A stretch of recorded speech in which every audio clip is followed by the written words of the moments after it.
વલસાડની ખરેરા નદીમાં કાર તણાઈ જવાની ઘટનામાં એકનો મૃતદેહ મળ્યો।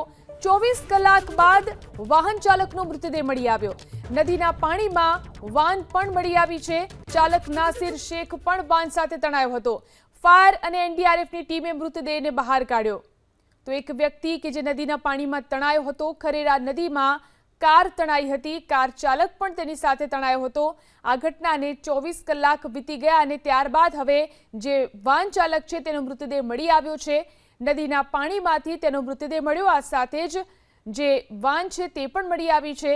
ચાલક નાસિર શેખ વાન સાથે તણાયો હતો, ત્યારે ફાયર અને એનડીઆરએફની ટીમે મૃતદેહને હવે બહાર કાઢ્યો છે। ફાયર અને એનડીઆરએફની ટીમે મૃતદેહને બહાર કાઢ્યો।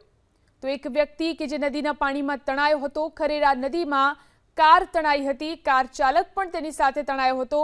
આ ઘટનાને 24 કલાક વીતી ગયા અને ત્યારબાદ હવે જે વાહન ચાલક છે તેનો મૃતદેહ મળી આવ્યો છે।